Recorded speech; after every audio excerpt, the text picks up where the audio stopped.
Welcome back to the channel, guys. Episode 22 of the Youth Academy Challenge, and today we've got a very, very important game against Empoli, who are second. Let's do it. Just a little refresher then. I know it's been a couple of days since the last episode. Apologies for that, guys. I've been really busy. I am going to try now back again to get more episodes out in a quicker time.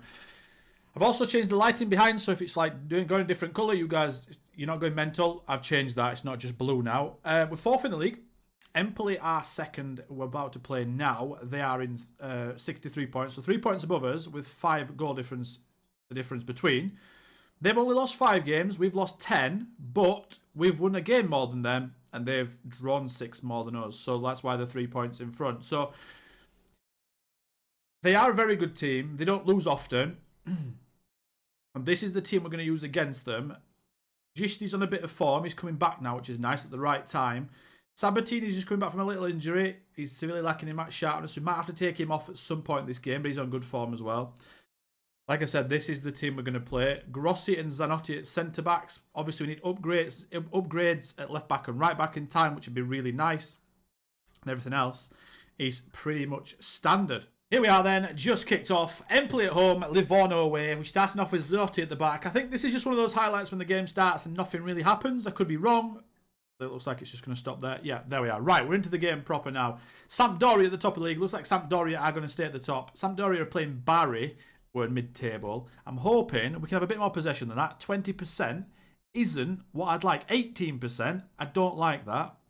I don't like that. They've got better players, so we need the ball more than them. Okay.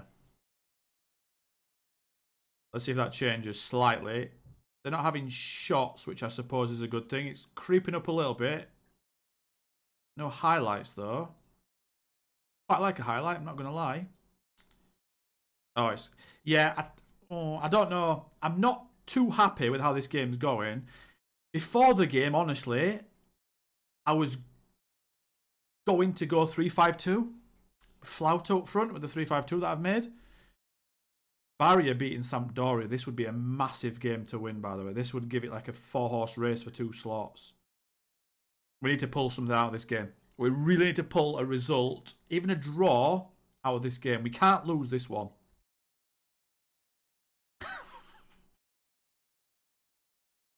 Yeah, okay. Okay. Okay. This is not going to get any better. So we need to change now. Now, do we go to the 3-5-2 that I've sort of amended a little bit from my old 3-5-2 with my Barnsley save? Or do we go 4-2-3-1? Attacking. Really attacking.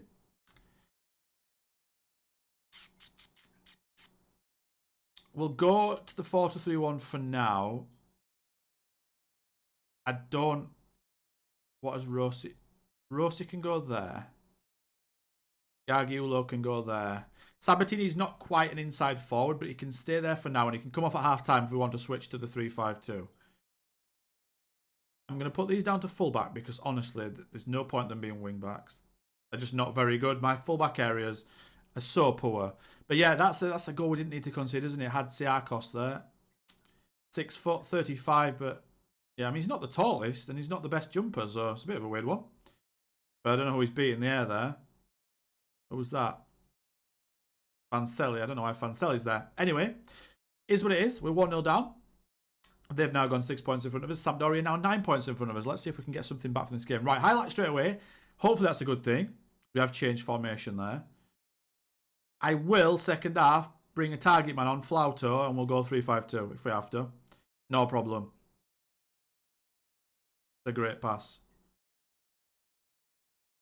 He's missed it. Oh, he's missed that. That is a fantastic chance for 1-1.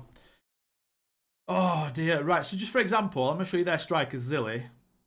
He's just very good. He's worth 8.2 million. He's on 24 grand a week. I know he's 29, but he's just amazing. Like, you can get away with him in Serie A, right? I'm just going to show you guys the level of players that we're up against. It's just pretty ridiculous. Puigmal as well. Very, very good. 30 grand a week. Just top-end Serie B like they are. Low-end Serie A. It's really difficult. Let's see if we can score this. Saved it again. That's the difference as well. So my goalkeeper is actually injured. We've now got Biagini in goal, who was our goalkeeper in Serie C. So a few injuries at the wrong time. Every single goalkeeper we play against is really, really good, as you'd expect, because it's Serie B. So we are fighting a losing battle to an extent. We'd have to get really lucky to score our less chances, and they don't really have to do much because their attributes are better than ours. So yeah, it's just one of those things. I'm gonna say we need more possession. No, yeah, we do need more possession. I'm gonna say that. Now, do we go? I don't think we go to 3-5-2 yet because I feel like we've ended that second half quite well with a 4-2-3-1. We've actually got more XG than them. We've got another highlight, so we'll stay like this. Hopefully that's not their attack. It's not El Mazi. Go on, Sabatini, hit that. Missed. Okay, that's fine. Right. Okay, I'm gonna change to the 3-5-2 now. Okay, so this is the new 3-5-2. It's based on my Barnsley save that I did. It's a possession-based system just to knock it around a bit and sort of find the gaps. I don't like the fact that my wing-backs, basically my defence isn't good enough. We've got Gargiulo just in there sort of dictating the play a little bit. He's going to hopefully get it off all these guys and thread it through. Flauto, I'm going to change from a pressing forward to a target forward because I feel like that's probably best for us. I wonder if I take El Mazi off for Taj. No, I think we're fine as it is right now. Got wide centre-backs as well. We'll see if that works. We've got Mazzala, quite different. Target man, box to box with Rossi. I've taken off Vantagiato and Sabatini for Russo and Flauto. And obviously need another defender and another striker. Let's see if that does anything. Hopefully it does. I'm going to push it up to positive, though. I'm going to push it up to positive. We might have to even push it up to attacking. It looks like it's maybe pushed it towards them. I don't think we're going to get anything from this game, guys. Ultra, very attacking.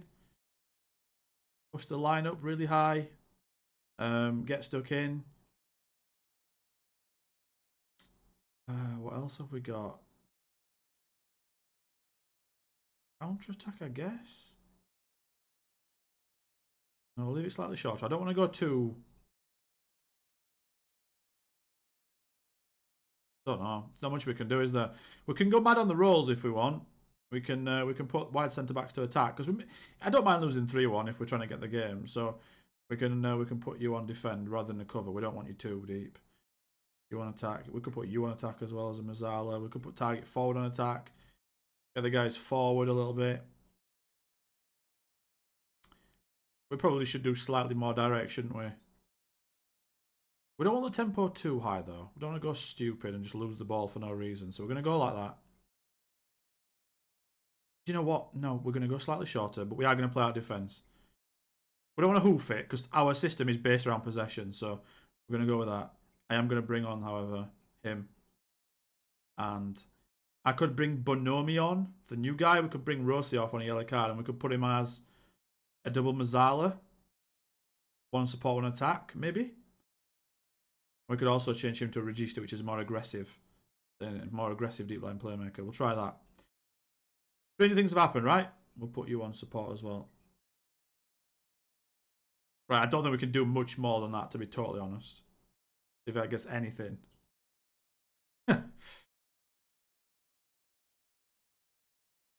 No, it's nothing. We're so close, though. Look at the result. Look at the chances. The possession, obviously, is in their favour. They've got better players. So they can move into positions better. They can receive the ball quicker, better. First touch is better. The passing's better. The vision's better. So I understand why they've got more possession and all that stuff. But chances-wise, we had the really good one with Gisti. And obviously the header from the corner. We could have easily got a draw out of that. We're so close, guys. We're really, really close now. It's just a case of getting these players better. Just improving them a little bit more. Honestly, I don't think we're too far away. He's frustrating me, though, because my defenders are letting us down, especially the wing-backs. Wing-backs are letting me down massively, and I don't really like playing without wing-backs or full-backs. Don't like it. So, yeah. I'm going to play till the end of the season with this on this episode as well. That's not going to be the last point. I'm going to keep playing. If there's another important game that comes up, maybe we win the next game and Empoli lose, and then we can like put another game in this episode to lengthen it up a little bit, right? So I'll be back in a second. So as I mentioned, we're just going to keep trickling through to the end of the season, and every single time something comes up with a bit of an update, I'm going to come back and I'm going to tell you about it. So, Aniello Grossi, another training development message about him. So it says, Aniello Grossi showing remarkable improvements. We've all seen that message. It also says ready for more first team football. Now, when I click on him, it's the same sort of situation. We're getting a lot of green arrows, especially in the physical, which is amazing. I really need good physical centre-backs because I want to start defending a bit higher up. The other thing about Grossi is someone in the comments, it was a very nice comment, a very long comment. I love long comments that I thought about, and people that are clearly interested in the save and know a lot about it.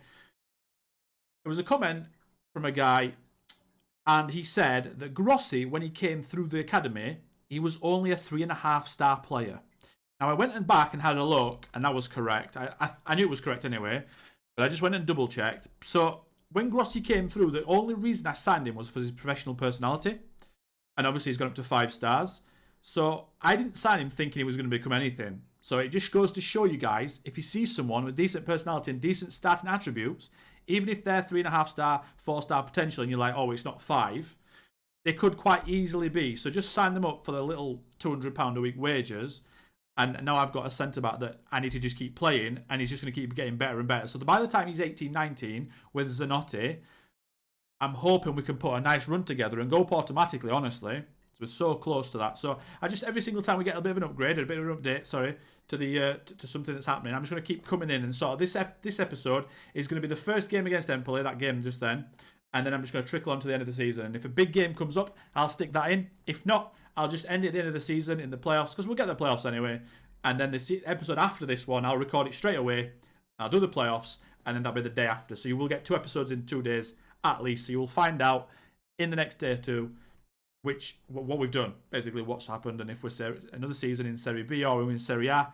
It's more than likely going to be Serie B, but that's absolutely fine, because obviously I want my team to be ready for Serie A when we go up. But if we do go up, we'll take the money and we'll run. The game after Empoli, we just got beat by Barry. They're mid-table, but they're just too good. I don't understand it. They played a 4-1-2-1-2 formation, and I don't know what it is. It's their striker that's annoying me every single time we play against them. This Skogvold guy. I can't do anything against him. He's so strange. He's like 6'4", but he's got pace. He's good in the air. Good off the ball. He's got good composure. He's like a bit of everything. He's like a complete forward. Every single time I play against him, he scores at least 1 goal and sets one up. It's really frustrating.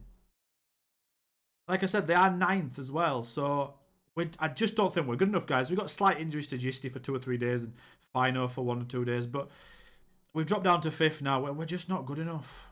We're not. Like, if Empoli somehow lose their game in hand, there's a slight chance of 2nd. But honestly, we're just not there yet. 12 losses. Like, we've lost nearly a third of our games. That's not good enough to go up as number 2. So we are looking at playoffs, which is fine. We will get playoffs, no problem. But yeah, I think we're a year or 2 short, unfortunately. But we'll keep going, and I'll let you know the result and the league table and the updates. I don't know if you guys like this sort of format. I'm just trying to change little things. And if you guys like it, write in the comments. So I'm just going to play like a game, then I'll come back and tell you like a review of the game and how it went. And just so you don't have to sit through the game unless you want to. Unless it's a really big game, then I will do. Like if it's obviously playoffs, we'll sit through that. But anything else, I'll sort of like come back afterwards and let you know the summary, etc. So Empoli did in fact lose their game against 2nd from bottom. I honestly thought they'd just beat them a couple of goals to nil, but Piacenza have kept us in it slightly. Yeah, our last couple of fixtures are against Spal, who are 7th, Cesena 6th, 18th and 12th. So this next 2 games here are going to decide totally on if we're really good enough for top 2. I don't think we are. We'll see. After these 2 games, we'll have a look. I'll come back after the Cesena game unless anything else happens, and I'll update you guys on the league table and the situation. Right, guys, we got another situation. Apologies for that. Right after I just mentioned about the Piacenza game, Piacenza win against Empoli, I also asked for junior coaching upgrades, and they've just done it. So initially they said no, we've got enough money in junior coaching, but I just put leave behind by the rivals, and I think because Pisa, I think, are still in our division, it holds more weight. I'm pretty sure when you've got a rival in your division, they're more likely to say yes to this. That could be complete balls, right? That could be complete and utter nonsense, but every time that happens and I've got like a rival team in my division and I say left behind by rivals, for some reason they say yes. So it says we want to develop our homegrown talent, and that does indeed need a higher youth coaching budget. You're right, we're glad. Yeah, so we've got an upgrade there. Right, the next one, I also asked for this as well, and I'll tell you why I asked for this. It might have changed now because we've got the increase, but we were on the way to going up to a positive. So hopefully they say yes to this as well. They have. Wow. 2 more upgrades, guys. Amazing. Let's go. That's massive. Really, really big. I just thought I'd show you that live because the first one I didn't expect to go through, and then I thought, right, if the first one does, I'll show you guys the second one. So again, junior coaching's gone up and youth recruitment's gone up again. So let's have a look at what we've got now. We've now got adequate academy coaching and excellent youth recruitment. That is amazing. So we might not get an upgrade for a couple of seasons now because obviously that's going to take a bit of a toll, right? That's going to go down a bit further. But saying that, actually, I don't know. I don't know what's expected to happen here. I wonder if I think our finances, our attendances are getting a bit better. We've got 9,000 there against Pisa, 8,000 there, 4,000 there. We're getting about 5,000 for the typical home games. Against big teams like Sampdoria, it goes up to 8. Against our rivals, Pisa, it goes to 9. But it's about 4,500 to 5,000. So that's really good compared to what we're at. I just thought, again, anything that comes up, anything that I can show you guys, I'm going to do it. So that is the next one. So that's massive. That's really, really big. We should see even bigger players now in our upgrades, in our intakes. We should see just much better. And hopefully it can stop other teams pinching players and poaching them off us. Just beaten Spal, guys, 92nd minute. Spal were just below us. Spal will probably be inside the playoffs. That's a really good win. We deserved it as well. My substitute right back, Leonardi, came on and scored a fantastic finish. So that keeps us in 5th. We're, like I said, Spal 7th there. Barry, who we just got beaten by, we struggle against a lot. I hope we avoid them in the playoffs. That'd be really nice. I want to get into this top 4, though, 3rd or 4th, just because you get further into the playoffs. You join in the second round, I'm pretty sure. So it'd be really nice if we could get 4th or 3rd. But yeah, that 92nd minute winner there was really nice. Sampdoria didn't win again, but Empoli did win, so it's really close at the top. Just feels like sort of a what-if season. An injury there to Fancelli, that's absolutely fine. Confirms our best ever Serie B finish, which is really nice. So we are improving quite well. We're just so close. A couple of things, a small couple of things and a bit of luck, and we could honestly finish in the top 2. I just know it. Maybe not first, but 2nd. We did finish in the playoff, guys. 4th in the league. That means, though, we actually missed the preliminary playoff round. And Südtirol and Cesena beat Ascoli and Spal. And so now we play Südtirol, Modena play Cesena, and then obviously the winners of that play in the final. Sampdoria won the league. They deserved it. Empoli came 2nd. They also deserved it. We came 4th. I think we deserved 4th. 4th or 5th would have been nice. Our fixtures, by the way, at the end of the season, we won 8-4, which was ridiculous. I started the game with a 4-2-3-1 just to get Flauto some game time, and I put Gisti on the wing, and Flauto scored 2 goals, 2 headers, so he's a nice option. We need to get him in next year. They had really, really, really high XG as well. I just wanted to try the 4-2-3-1. It worked quite well. We drew with Cesena in the 4-2-3-1, which is crazy. It was different, totally different that. 12 goals and 0 goals. And then we just played Reggiana, in the 4-1-4-1, and we drew 1-1. I wasn't too happy about that. I think I'm going off the 4-1-4-1 on this save a little bit.